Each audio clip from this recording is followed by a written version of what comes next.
तमाम नाजरीन को मेरा यानी ज़ाकिर मलिक भलेसी का सलाम व आदाब। दोस्तों, आज बात करेंगे कोविड वैक्सीन की। जिस ज़माने में कोविड वैक्सीन नहीं बना था और पूरी दुनिया के अंदर, हिंदुस्तान के अंदर और हर जगह पे एक हाहाकार मची हुई थी कि भाई कोविड शुरू हो गया है, इतनी अमवात हो गई हैं, रोज़ बरोज़ इतने लोग मर रहे हैं, इतने लोग इन्फेक्ट हो रहे हैं, भैया कोविड वैक्सीन क्यों नहीं बनाई जा रही। और ये सवालात जो है हम उठा रहे थे और बहुत से सवालात हमने उस दौर में उठाए। लेकिन जब हुकूमत ने, जब हमारी लेबॉरेटरीज़ ने इस वैक्सीन को बनाया, इस वैक्सीन की टेस्टिंग की और ट्रायल्स के बाद जब लगाना शुरू किया तो और सवालात उठाने शुरू किए। ये हमारी फितरत है सवाल उठाना।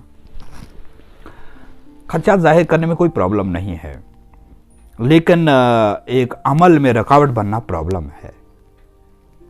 मैं आपको बता दूं कि जब वैक्सीन आई, वैक्सीन आने के बाद बहुत सारे खदशात इसमें ज़ाहिर किए गए और बहुत सारे सवालात उठाए गए। जैसे भाई जल्दी क्यों आई। पहले ये था भाई ला क्यों नहीं रहे हैं, जल्दी क्यों नहीं बना रहे हैं, अमवात हो रही हैं। फिर बताया गया कि भैया जल्दी क्यों लाई, इतनी जल्दी कैसे ला सकते हैं। तो कैसे कैसे सवाल हम करते हैं। भैया लाया, बनाया, अब जब आया है, इसका टेस्ट भी हुआ है, ट्रायल भी हुआ है, तो अब लगाने में क्या प्रॉब्लम है। इसमें हमें प्रॉब्लम नहीं होनी चाहिए थी। दूसरी जो है, कुछ एक तबके की तरफ से ये सवाल उठाया गया कि ये हराम है, अभी लगाया ही नहीं था लोगों के अंदर और पता नहीं कहाँ से उन्होंने टेस्ट किया इसको कि इसके अंदर सूर की चर्बी है, इसलिए ये हराम है। हालांकि कई जो रिलीजियस बॉडीज़ हैं उन्होंने इसको खारिज कर दिया और जो लेबॉरेटरीज़ हैं उन्होंने भी इसको खारिज कर दिया। लेकिन उसके बावजूद जो है लोगों के अंदर जब कोई खदशा पैदा होता है, कोई सवाल पैदा होता है, तो कहीं ना कहीं जो है वो इस अमल में नुकसानदेह साबित होता है। इस वजह से क्या हुआ कि वैक्सीन के अमल में बहुत कम लोग जाने लगे। कुछ इलाके तो ऐसे हैं जिनमें जो वैक्सीनेशन की शरह है वो बिल्कुल 0% है, जो हैरानगी की बात है। देखिए, कोविड का इस तरीके का दौर चल रहा है जिस तरीके में अब जान बचाना जो है बहुत मुश्किल काम हो गया है और ऐसे दौर में हम वैक्सीन से भाग रहे हैं। हालांकि सरकार हमको बचाना चाहती है, उन्होंने वैक्सीन बनाया, वैक्सीन लगाना चाहती है, लेकिन हम खुद ही भागना चाहते हैं। हम खुद ही अपने आप को नहीं बचा पा रहे हैं। मैं आपको बता दूं कि इस्लाम में नमाज पढ़ना फ़र्ज़ है, लेकिन जान बचाना भी फ़र्ज़ है। और ये बताया गया है कि भाई जहाँ पे अगर आप नमाज पढ़ रहे हो और कोई मोज़ी जानवर जो है वो आपको काटने के लिए आता है, यानी आपकी जान को ख़तरा है, तो आप अपनी नमाज उसी वक्त तोड़ के पहले अपनी जान बचा सकते हैं। तो भैया मैं आपको ये बताऊं कि जान बचाना भी उतना ही फ़र्ज़ है जितना नमाज पढ़ना फ़र्ज़ है। हम सबको अपनी जान बचाने के लिए कोशिश करनी चाहिए और इस वैक्सीनेशन अमल में हिस्सा लेना चाहिए।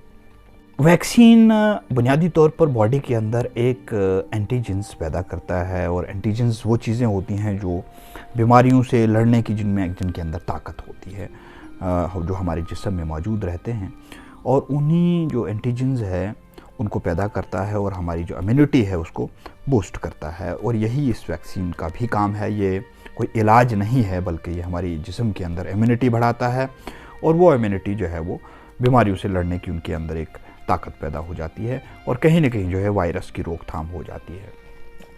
दूसरा जो है, ये वैक्सीन जो है ये मेमोरी सेल भी पैदा करता है बॉडी के अंदर। और मेमोरी सेल वो सेल होते हैं दोस्तों जो जिस्म के अंदर रहते हैं और 5, 6, 7, 8, 1 साल के बाद जब कोई वायरस जो है वो जिस्म के अंदर दाखिल हो जाता है तो वो उस वायरस को पहचान लेता है और वायरस को पहचानने के बाद फिर से एंटीजेंस जो है वो जनरेट करना शुरू हो जाता है और फिर से एक ढाल जो है वो पैदा करता है। यानी कहीं ना कहीं जो है आज भी और आने वाले वक्त में भी ये वैक्सीन जो है वो कारआमद साबित होता है।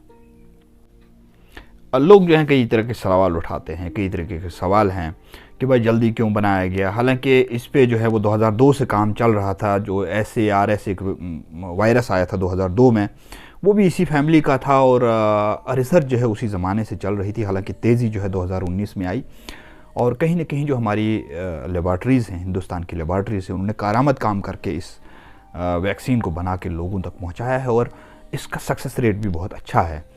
देखिए, वैक्सीन का सक्सेस रेट जो है वो अच्छा रहता है। आप अगर माजी में बात करें, अगर हम थोड़ा पीछे जाएं और हिस्ट्री के शीटों पे नज़र डालें तो हमारे यहाँ बहुत सारी बीमारियाँ ऐसी थी, जैसे स्मॉल पॉक्स था या पोलियो था, बहुत ख़तरनाक था। और रोज़ जो है इन बीमारियों में कई लोग जो हैं वो इन्वॉल्व होते थे और उनको ये बीमारी लगती थी।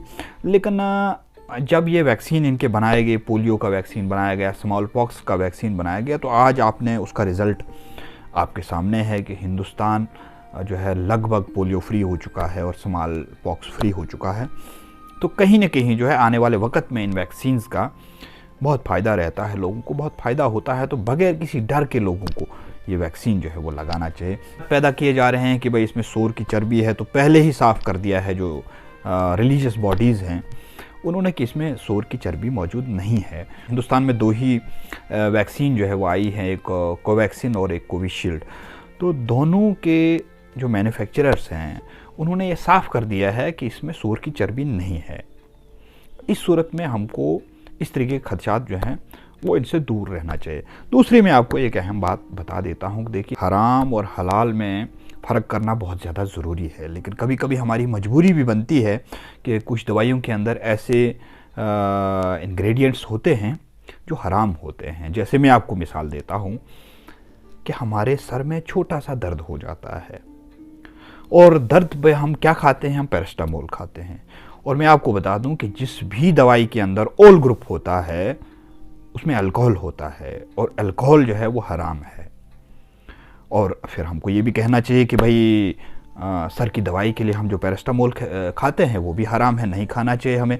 अरे छोटी सी बीमारी के लिए हम पैरास्टामोल खाते हैं जिसमें अल्कोहल होता है, हराम होता है, लेकिन अपनी जान बचानी है क्योंकि ये वायरस जो है बहुत तेज़ी के साथ लोगों की जान ले रहा है।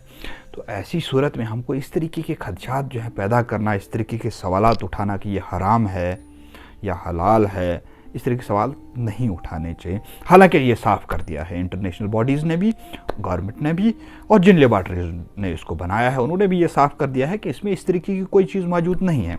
फिर हमें क्यों नहीं जाना चाहिए? हमें आगे बढ़ना चाहिए, तमाम लोगों, तमाम कम्युनिटीज़ को आगे बढ़ना चाहिए, तमाम लोगों को आगे बढ़ना चाहिए और इस वैक्सीन का इस्तेमाल ज़रूर करना चाहिए। और आने वाले वक्त में जो है हम इस बीमारी से बच सकते हैं, इस पे कंट्रोल हो सकता है। लेकिन लोग अगर आगे आ जाएं और जो वैक्सीनेशन कैंपेन है उस वैक्सीनेशन कैंपेन में भरपूर हिस्सा लें, इसमें कोई प्रॉब्लम नहीं है। देखिए, इसमें ये भी है कि किन लोगों को ये इस्तेमाल नहीं करना चाहिए वैक्सीन। तो सबसे पहले मैं आपको बता दूं, जो प्रेग्नेंट लेडीज़ होती है उनको फ़िलहाल ये वैक्सीन नहीं लेना चाहिए। डॉक्टरों की एडवाइस ऐसी है कि फ़िलहाल उनको नहीं लेना चाहिए। दूसरा, जो लोग एक्टिव पॉजिटिव हैं, मतलब जो लोग कोविड पॉजिटिव हैं, उन लोगों को फ़िलहाल ये वैक्सीन नहीं लेना चाहिए। और इसके अलावा मैं आपको बता दूं कि जो शराब नोशी करते हैं उन्होंने अगर शराब पी है तो शराब पीने के 45 दिन तक वो इस वैक्सीन को नहीं लगा सकते। और आप समझ गए होंगे कि शराब नोशी जो है वो किस तरीके का अमल है, कितना ख़राब अमल है, इसको वैसे ही तर्क करना चाहिए। लेकिन जो कोविड वैक्सीन है, कोविड वैक्सीन शराबियों पर बहुत कम जो है वो अपने असरात डालती है। इसके अलावा जिनकी प्लाज्मा थेरेपी हुई है उनको भी फ़िलहाल जो है कुछ दिन तक, 1-2 महीने तक इसको इस्तेमाल नहीं करना चाहिए।